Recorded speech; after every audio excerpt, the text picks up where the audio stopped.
Ô, rapaz, rapaga. Vamos lá então. Crítica sem spoiler. Veja bem, esse negócio de spoiler é um pouco complicado, eu já chego lá, tá? Críticas sem spoiler, ou quase, de Vingadores Ultimato. Vamos lá. Eu digo que spoiler é um pouco complicado porque é o seguinte, cara. Tem um pessoal que é tão fanático que tudo que você fala, spoiler. Você tá dando spoiler, você não pode dar spoiler. Que absurdo, não sei o quê. Então, se eu falar, por exemplo, olha, o filme tem personagens importantes que morrem. Nossa, é spoiler. Não, não é spoiler, cara.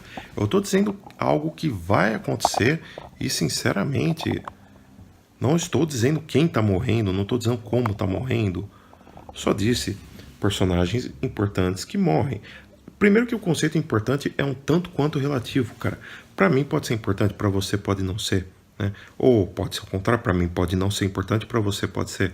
Então é um pouco complicado, mas assim, se você é o tipo de cara chiliquento que fala, isso é spoiler, você nem vai embora daqui, assiste esse vídeo depois que você assistir ao filme em si, tá? Se você for um cara chiliquento, tá? Se você é um cara já mais comedido, né? E pelo contrário, esse tipo de afirmação, olha, personagens importantes morrem, esse tipo de afirmação deixa você até curioso para saber quem é que morre, que é o que uma pessoa normal despertaria, né? Até porque, enfim, é claro que não vai ter um final 100% happy end diante dos acontecimentos do Guerra Infinita, né? Mas enfim, vamos seguir aqui. Tá? Então, crítica aparentemente sem spoilers.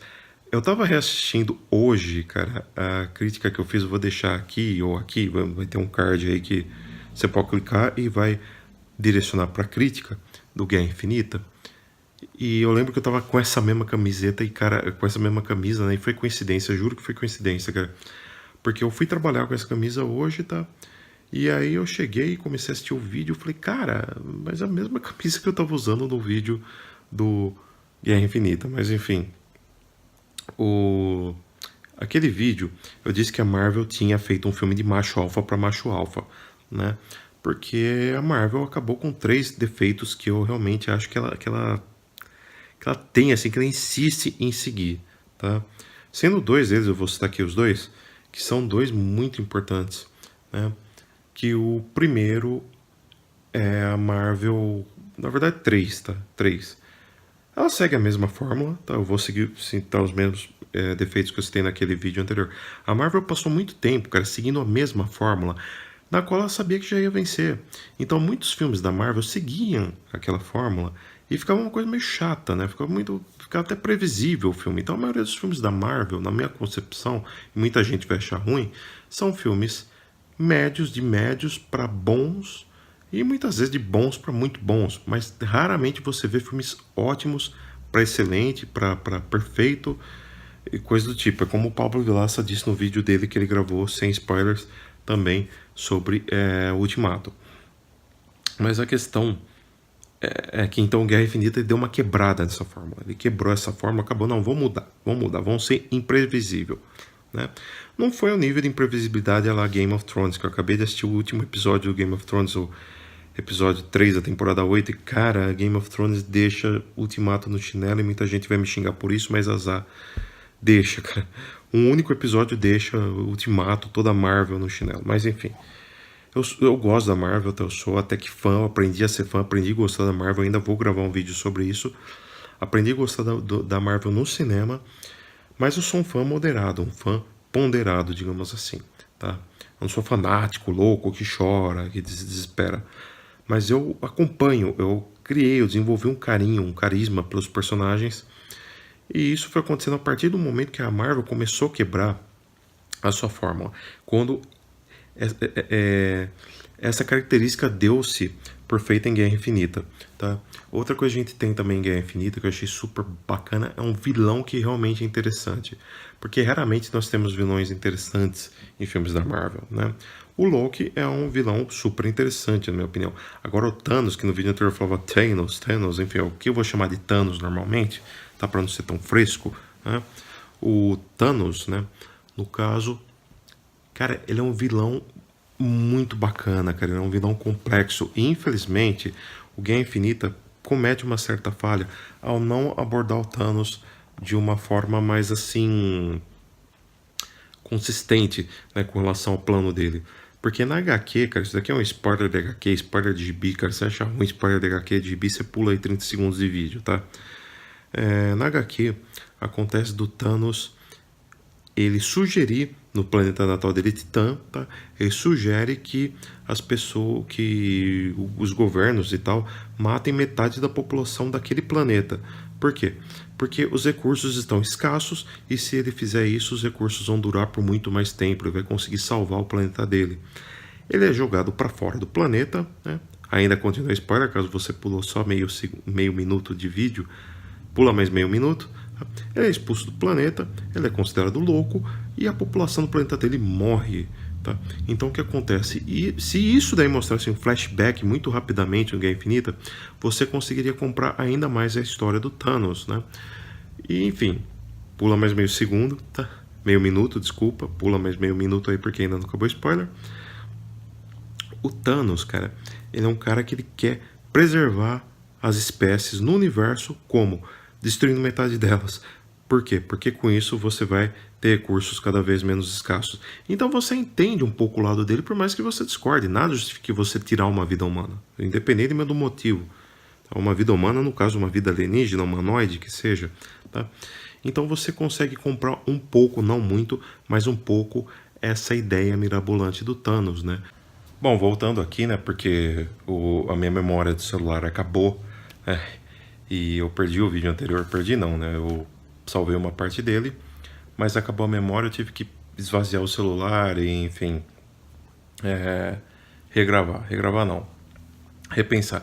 Mas o lado bom, cara, é que eu escrevi um roteiro aqui, tá, e um roteirinho assim para esse vídeo, e eu vou pegar simplesmente aqui essa caneta e ficar ticando. Você vê que eu tive até o mesmo capricho de nem trocar a camiseta para dar a camisa, né, para dar uma disfarçada, mas que se dane, eu vou falar aqui mesmo que realmente tive esse problema com o celular, esse problema técnico, mas enfim, só para concluir a questão do vilão, que eu tava falando do vilão, cara, o interessante do Thanos é que, só concluindo mesmo os comentários acerca dele, é que ele consegue transformar personagens extraordinários em ordinários, como o próprio Otávio Ugá do Super 8 disse, né, o canal Super 8 disse, e é pura realidade, cara, é a pura realidade mesmo, tá? Porque ele consegue realmente, um vilão extraordinário em frente a super-heróis, mocinhos extraordinários, um acaba anulando o outro, tá? Em determinado momento. E isso é muito bom. Por quê? Porque existe uma coisa no cinema que chama-se de fenômeno de identificação público-personagem, isso daí não apenas no cinema, mas existe também em obras literárias e tal. O que acontece? Estuda-se que um dos motivos para a existência da bondade humana não é nada confirmado, comprovado, mas enfim, pega lá, puxa lá do complexo de Édipo freudiano, né? Um dos motivos para a bondade do ser humano, para compaixão, para empatia para com os inferiores, no caso para com os que estão passando por adversidades alheias à sua vontade, no caso, é o tal do complexo de Édipo. Isso tem a ver, porque o que acontece? A criança nasce, é claro que isso daí é apenas uma especulação, uma teoria, pode ser totalmente furada, mas enfim, a criança nasce, o primeiro contato que ela vai ter na vida dela vai ser com a mãe, porque ela vai ser amamentada, a criança nasce chorando e vai correndo aos braços, correndo assim, o médico coloca nos braços da mãe o recém-nascido, que vai ser amamentado pela mãe, então ele já automaticamente, né, o recém-nascido, no caso, ele desenvolve uma relação afetiva com a sua mãe, no caso mesmo, com a sua geradora, vamos dizer assim. E aí o que acontece?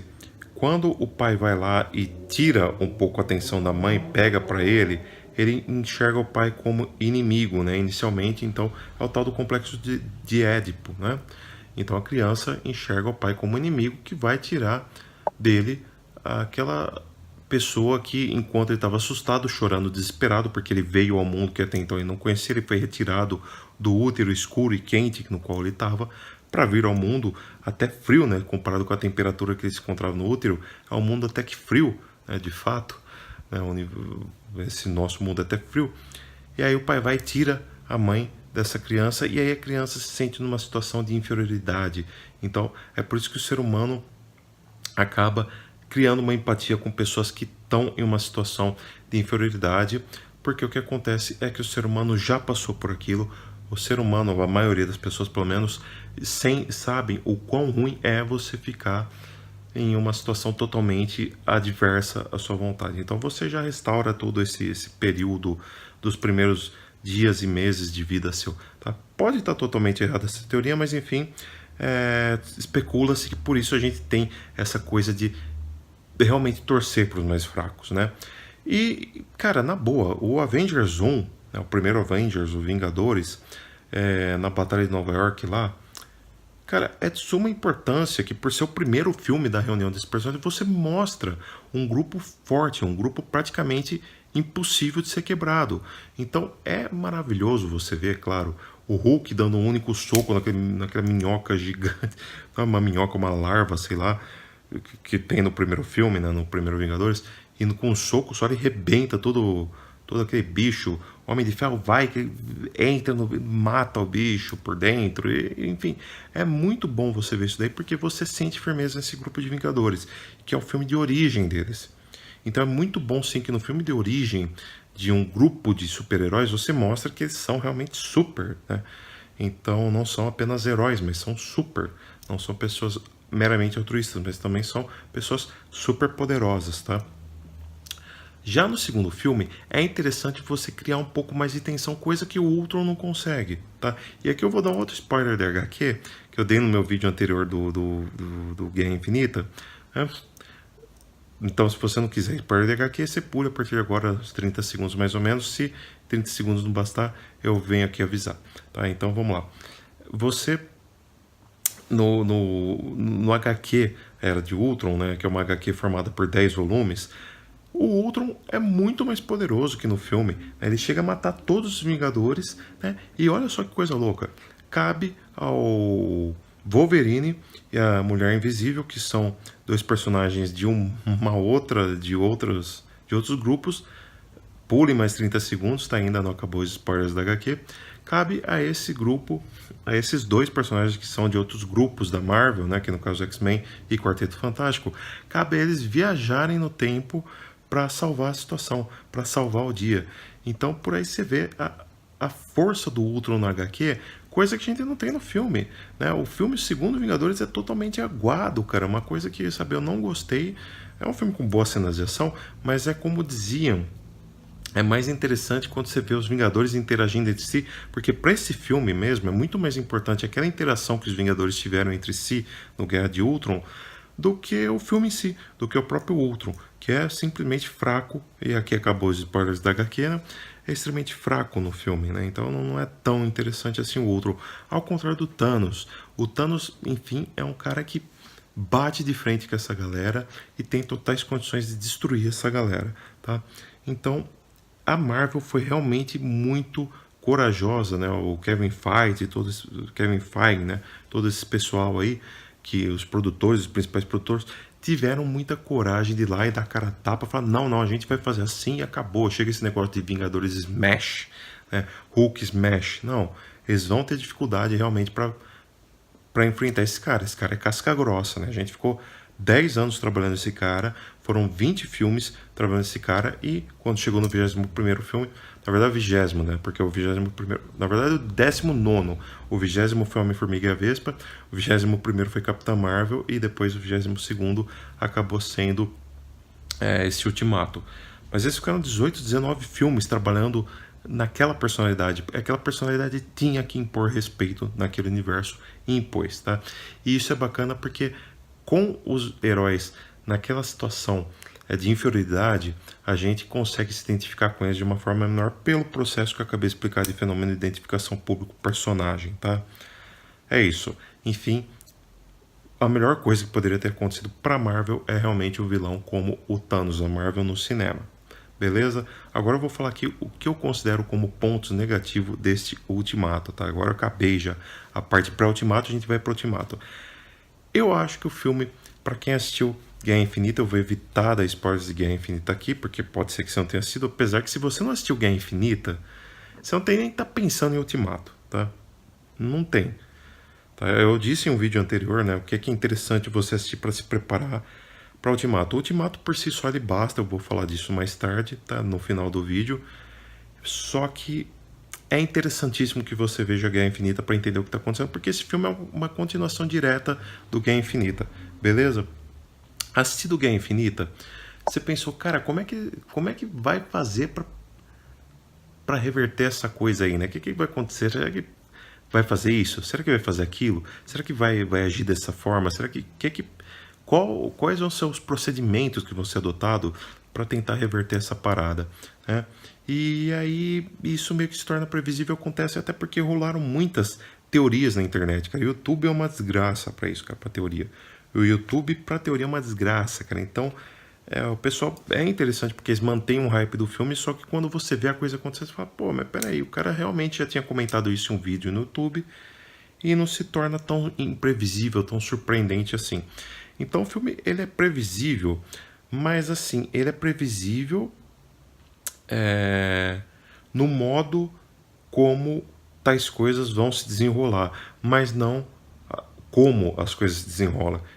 Então a premissa ela é previsível, mas o modo como essa premissa se desenvolve ela não é previsível, ela é surpreendente, ela é interessante. Já comento isso nos pontos positivos do filme, tá? Outra coisa, ponto negativo, é uma coisa de nerd reclamar disso daqui, mas enfim, ele foge das leis quânticas, da física quântica, as quais ele se compromete não, as quais ele diz seguir, né? E o filme tem, no caso, dois gênios, a gente sabe que é o Homem de Ferro, né, o Tony Stark no caso, e o Hulk, o Bruce Banner, são dois gênios, duas pessoas com uma cabeça, com um crânio super evoluído, né? E essas pessoas alertam, não, cara, ó, isso daqui pode, né? Não dá certo, papo aí, você não tá sabendo o que você tá falando, cara. Você tem certeza que você tá falando de física quântica mesmo? A física quântica não funciona assim, não sei o que, blá, blá, blá, blá.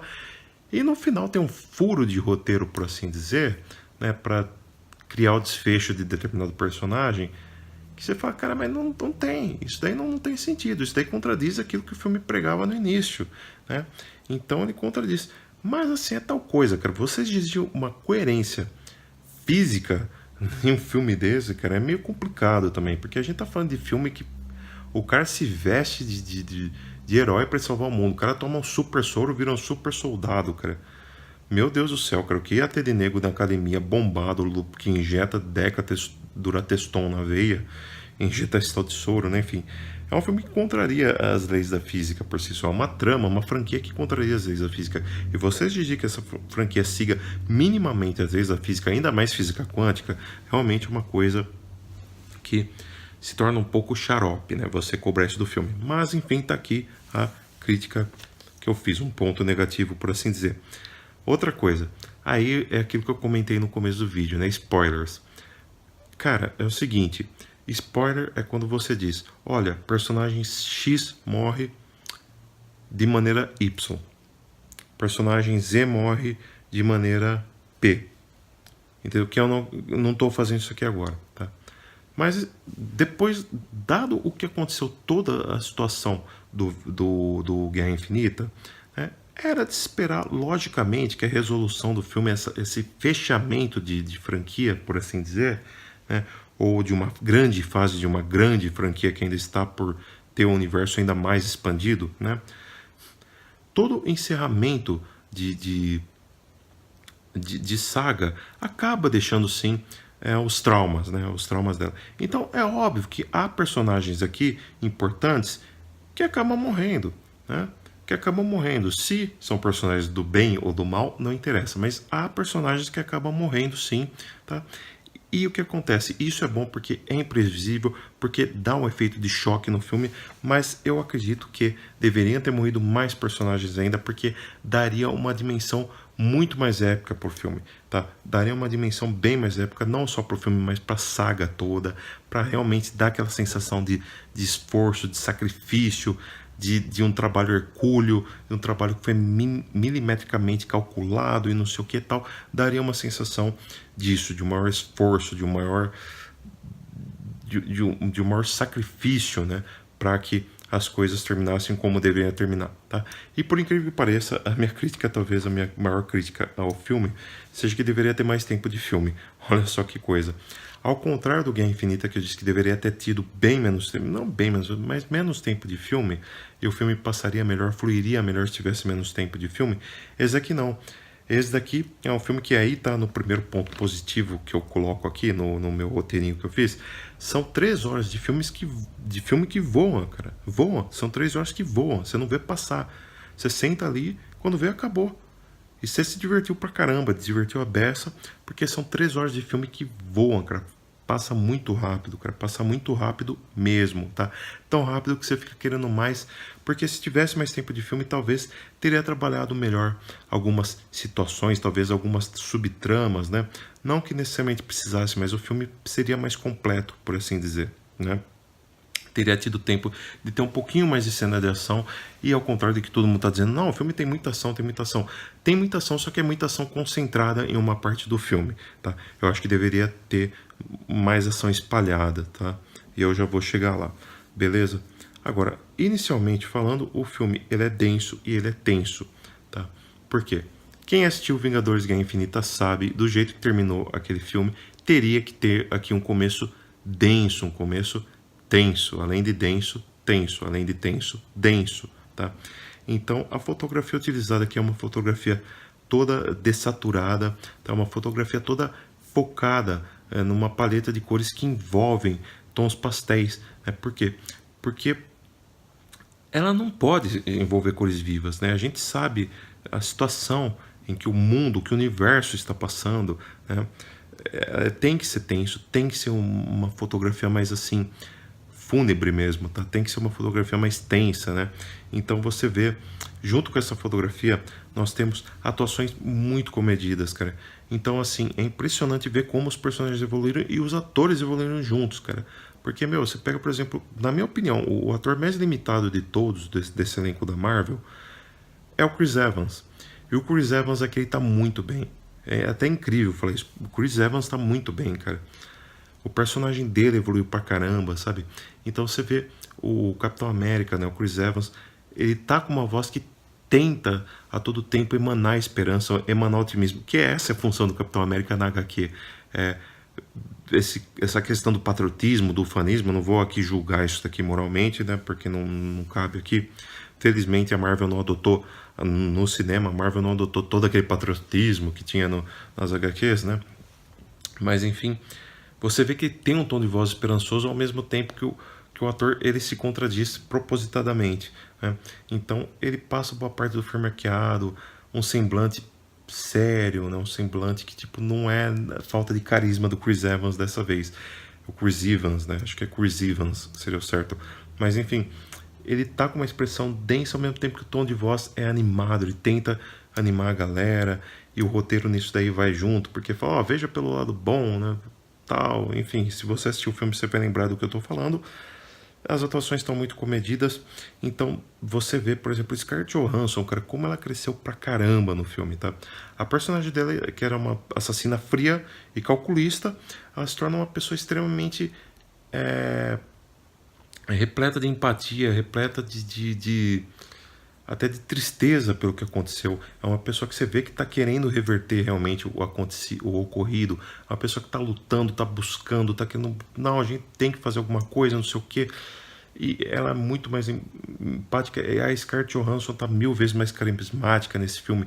Você acredita nessa mudança dela, você acredita na natureza da personagem dela, você acredita que ela realmente está lutando por isso, você acredita que ela realmente está sofrendo por isso, tá?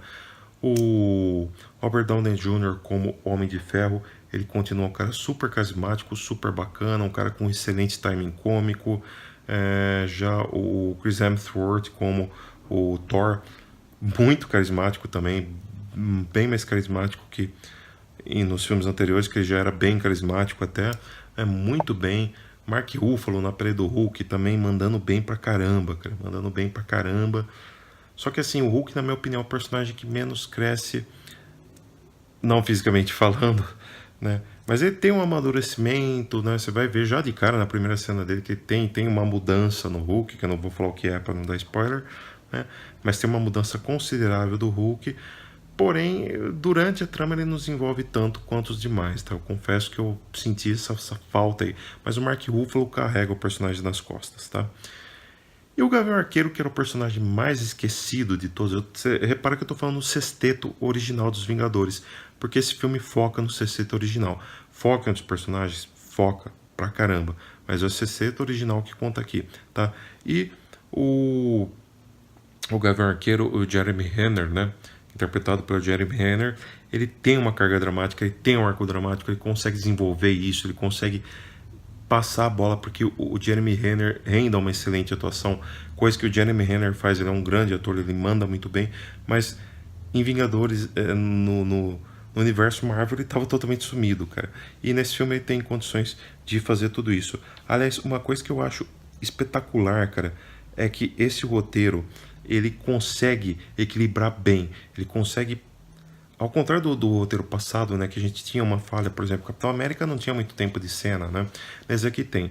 Todos os 6 personagens principais, pelo menos os 6 Avengers originais, eles têm tempo de sobra em cena, então eles conseguem fazer um grande trabalho, eles conseguem convencer, é muito legal, muito maneiro, muito bem feito mesmo, cara, pra caramba, e é muito legal acompanhar isso aí, tá? É realmente um trabalho muito eficiente neste ponto, né? O humor do filme, cara, o filme da Marvel tem que ter humor. E dessa vez parece que a Marvel finalmente aprendeu a medir o humor, a colocar o humor no roteiro, colocar o humor em campo de uma forma orgânica, de uma forma que ele faz. Não, eu tô querendo fazer piadinha. Não, cara, você não tá querendo fazer piadinha. O humor acontece porque tem que acontecer, tá? O personagem tá ali, naquele canto, e acontece na frente dele porque tem que acontecer, né? E muitas vezes tem gente aí reclamando, pô, mas numa situação tensa daquelas, com piadinha, parece que não vem ao momento. Cara, vem porque é aquela coisa, né? É um humor equilibrado e orgânico, é tipo aquele lance de rir pra não chorar, tá ligado? É meio que isso aí, brother. Tipo assim, é uma galera que tá, cara, se não fizer uma piadinha, o cara vai se matar. Então o clima tá muito tenso, eles precisam brincar entre eles para que a coisa flua um pouco melhor, tá? E já nesse começo do filme, a gente tem uma direção excelente dos irmãos Russo, que não fica apenas na cena de ação, na principal zona, cena de ação assim, tá? Que eu já comentei aqui que tem uma, na grandiosa cena de ação, mas durante os momentos de tensão mesmo, cara. Você vê que, por exemplo, determinado personagem, já nos primeiros minutos de filme, tá ali ele com a família dele e os irmãos russos, assim, não eles necessariamente, mas o operador de câmera deles, claro, mas filmando com a câmera na mão, cara, pra dar tensão. Aí uma coisa acontece lá com a família, começa a tremer a câmera pra tentar captar bem o desespero do personagem. O desespero daquele personagem que tá ali naquele momento, tá?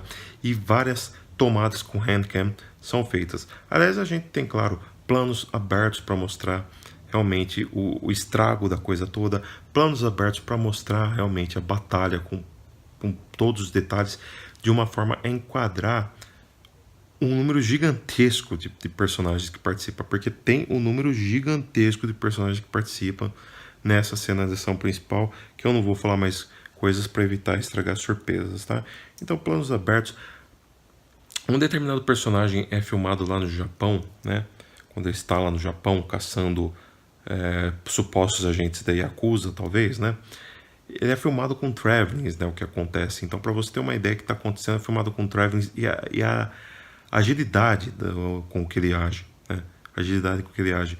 Agilidade da ação do cara, tá ligado? Conforme ele vai agindo. Então, são travelings bem rápidos, assim, para tentar ilustrar pra gente o que está acontecendo, né?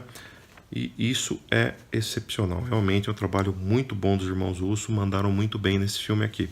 Eles já eram meus diretores favoritos. E com esse filme eu falo, cara, graças a Deus Joss Whedon saiu desta franquia, cara. Porque eu não gostava da direção deles. Eu gostei, até que achei boa no Vingadores 1. Tá? Mas os demais filmes, Era de Ultron, sinceramente, não deu certo. Agora falando sobre o roteiro, cara, é muito bom porque ele é cheio de idas e vindas e reviravoltas e tal. É claro que se tivesse um pouco mais, meia hora mais de filme, que você daria pra você fazer algo maior ainda. Daria pra você fazer, tipo assim, olha, tem o plano A aqui, se não der certo, daí corre pro plano B, aí vem outro que tenta frustrar o plano A e tenta frustrar o plano B, aí determinada coisa acontece e é tudo de uma forma muito orgânica e vai frustrando o plano, aí eles vão ter que botar o raciocínio para funcionar o mais rápido possível para tentar remediar aquela situação. E o filme tem muito disso. Poderia ter muito mais, poderia ser até melhor trabalhada essa situação toda, e até deveria ser, mas já tá muito bom, cara, já tá muito bom, já é o suficiente para prender a nossa atenção no filme, né? Atenção e tensão, porque é um filme bem tenso, como eu digo, aí é tal negócio. Faltou ação pro filme, na minha opinião, faltou, tá? Mas a ação aqui é substituída de uma outra forma, por uma espécie de thriller. Aliás, o roteiro do filme é impressionante, cara, porque trabalha muito bem com drama, trabalha muito bem com comédia, trabalha muito bem com a ação não trabalha tão bem assim, porque ele deixa tudo pro final, mas a ação é substituída por um thriller que é praticamente característico de um heist movie. Então nós temos aqui um heist movie, cara. Muita gente falando aí, pô, Vingadores Ultimato parece que são 3, 4 filmes dentro de um só. De fato, tem um filme de drama, tem um filme até de comédia, tem um filme de heist movie, um filme de assalto, aquele filme que você tem todo um planejamento para executar um assalto, ou não necessariamente um assalto, mas um roubo, um furto, coisa assim, tá?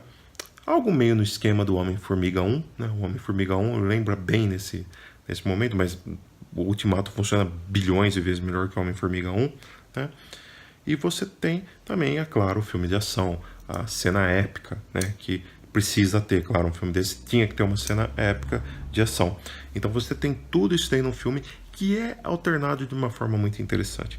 É alternado de uma forma muito interessante, eu te digo por quê. Porque a montagem dele é bastante eficiente, e eu sou burro, esqueci de anotar aqui o nome do montador do filme. Enfim, o trabalho de montagem espetacular, tá? O trabalho de montagem é muito bom, no modo como assim ele vai acompanhando diversos pequenos grupos, né, durante esse heist movie que eles fazem, essa fase heist do filme, né? Então a montagem, quando determinada parte parece que tá ficando chata, ele corta para outra parte, depois corta para outra parte, corta para outra, aí ele corta para um personagem que tá mais envolvido com drama, outro tá mais envolvido com um pouco de comédia, misturada com uma leve ação, com uma leve aventura, o outro já tá mais misturado, o outro grupo tá misturado com uma ação mais ligada a um suspense, um thriller, né, como eu disse aí. Então isso é tudo muito bem alternado dentro desse roteiro, de uma forma que o filme não fica chato, não fica cansativo. É por isso que as 3 horas voam no filme. As 3 horas simplesmente voam por conta disso, por conta de um trabalho de montagem muito bem feito, que vai alternando entre uma cena e outra, entre um personagem e outro, trabalhando muito bem todos os personagens de uma forma que não fica, olha, vão perder meia hora nesse daqui, meia hora nesse daqui, meia hora... Não, cara. Ele trabalha um pouco naquele, depois vai pro outro, daí vai pro outro, de uma forma que todo mundo acaba sendo muito bem favorecido graças a essa montagem aqui, tá bom? E, pra mim, um aspecto que é super importante para meio que fechar essa crítica, o filme ele basta por si só, mesmo tendo uma série de fanservices, uma série de referências, tá? O fanservice muita gente critica, porque às vezes ele é acrescentado de uma forma nada orgânica. Nesse filme é tudo orgânico. Tudo é muito orgânico. Então, se tem um fanservice ali, é porque aquilo faz parte daquele momento. Aquilo só tem a acrescentar a trama, só tem a enriquecer a trama, tá? Então, determinada coisa acontece ali, tal cena, pô, lembra aquele outro filme. É um filme que faz referência a praticamente toda a Marvel. É por isso que tem muita gente falando assim, esse filme é um presente aos fãs do MCU, né? O Marvel Cinematic Universe. Por quê? Porque é um filme que ele revisita muitas vezes os outros filmes, mas você não precisa assistir todos os outros filmes. É claro que se você assistir todos os outros filmes, você vai pegar referência muito melhor a lá Capitão América no primeiro Vingadores. Quem assistiu sabe do que eu tô falando, né? Você vai pegar referência muito melhor. Mas se você nunca assistiu, você vai conseguir entrar na carga desse filme. Cara, pra você ter uma ideia, eu fui assistir esse filme com a minha namorada e ela pareceu bem intrigada com o filme.